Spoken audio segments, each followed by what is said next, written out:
It is important that you pay attention to this video from the beginning of it till the end of it, as you're about to hear what you have never heard before. This, I tell you, is explosive.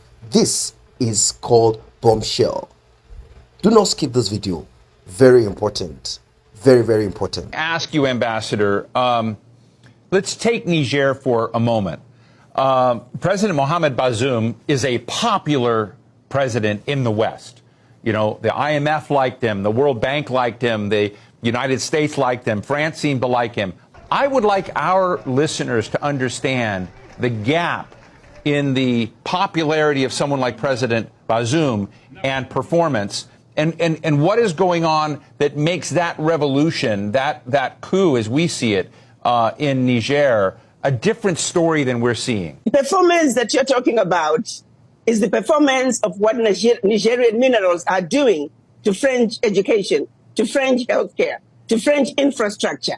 You tell me, why is it that 95% of Nigerian uranium is powering over 30% of France, while over 70% of Nigerians have no electricity? How is that okay? How is even President Bazoum proud of himself with that fact? There is no development in Niamey. I was in Niamey a few years ago when we had the AU summit. It was pitiful to see the level of underdevelopment that Niger has. There is no development in Niger. Let's make no mistake about it. Niger is the second poorest country in Africa, in the world, in fact. So how can President Bazoum be proud of himself? What development is he talking about? You're talking about developing France? There is no development in Niger, one of the poorest countries on earth. And of course, IMF would love them. World Bank would love them. France would love him because he is allowing the pilferage, the exploitation to continue.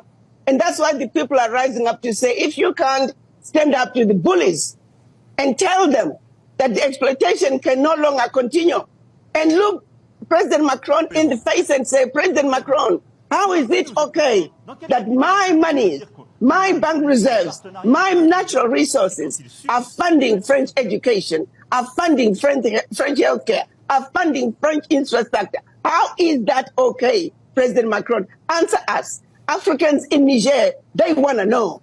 So when you tell me that he is favored by the West, it makes sense.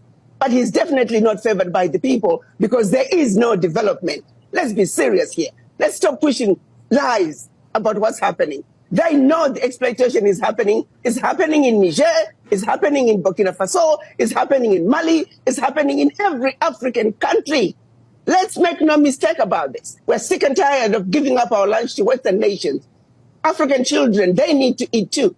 African children need to go to school. African children need good healthcare systems.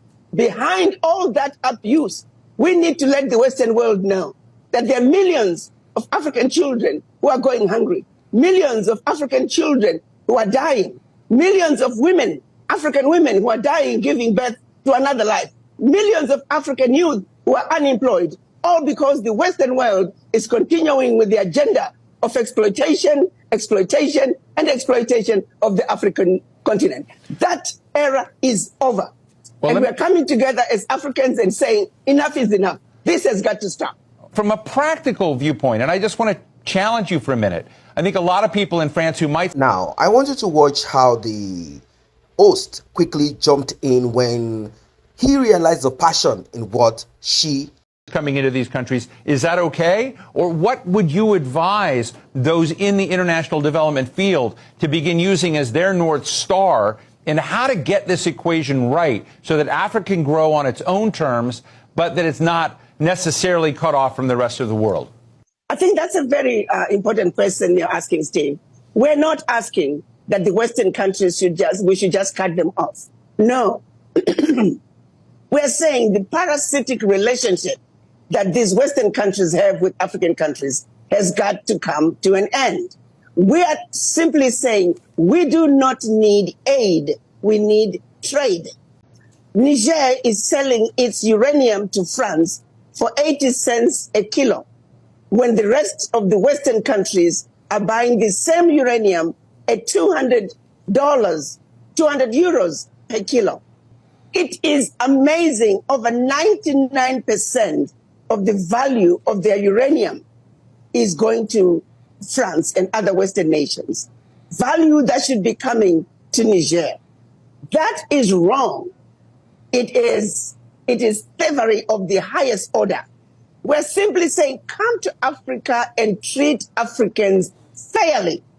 Trade with the Africans fairly, just like you trade with other nations. Now, I'm going to start with the United States. The United States is actually in a very interesting position when it comes to their relationship with France. France is like a wounded shark. France is like a wounded elephant. You know, like the going says, when you are swimming with the sharks, when one starts to bleed, you get out of the water. My advice to the United States would be, France is bleeding really, really badly. France is wounded really, really badly when it comes to its relationships with Africa. So I would advise the United States to get out of the water, distance yourself from France, because you do not want the negative sentiment, really bad sentiment that the Africans have about France to bleed over to you, the United States. But this touches every part of Africa. It is the same. It is either directly or indirectly. Whenever you see the West, and when I say the West, I mean America, Canada, and the rest of Europe, whenever you see them, romancing with any African ruler, I'm not going to call them leader, you should know that there are two things. One is either, like she said, they are simply enjoying that parasitic relationship. Obviously, the ruler will be getting one or two kickbacks from what belongs to him. You see how stupid many of them can be. They will be getting some kickbacks and they will be permitted to remain in power as long as they want. Look at Cameroon. They will be permitted to remain in power as long as they want.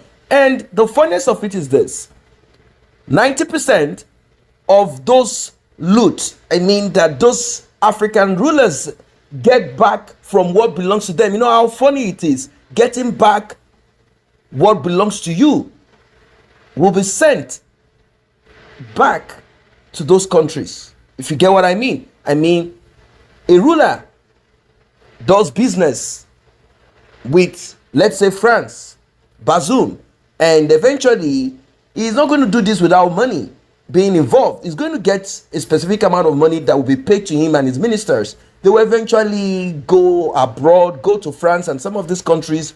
They will buy skyscrapers and all of that. The thing is this: when you die, are you going to carry that skyscraper back to your grave, wherever it is that your home is? No.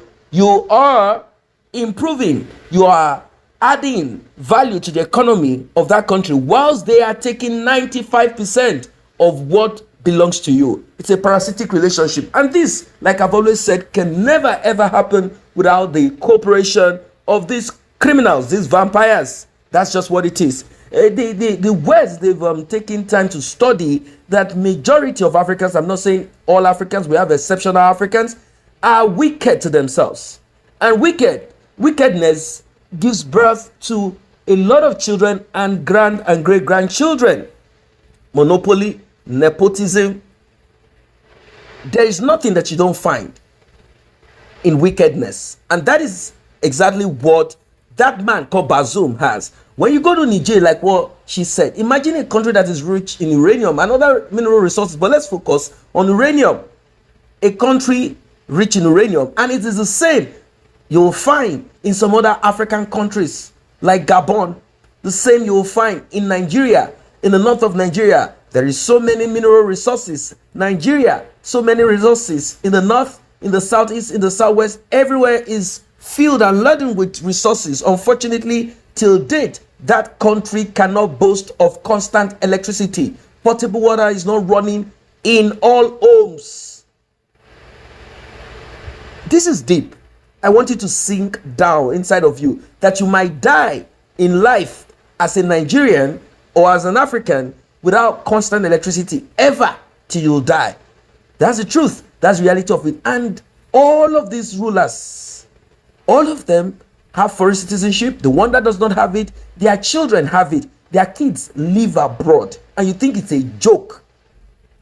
Of course, obviously, wickedness that is inside majority of these Africans will not permit them to see the truth, will not permit them to see the light. And you know, it is not possible for a person or a community, a country, or a race that wants to see you in perpetual slavery, that wants to make sure that you remain in that depth, in that hole, in that endless penury and poverty.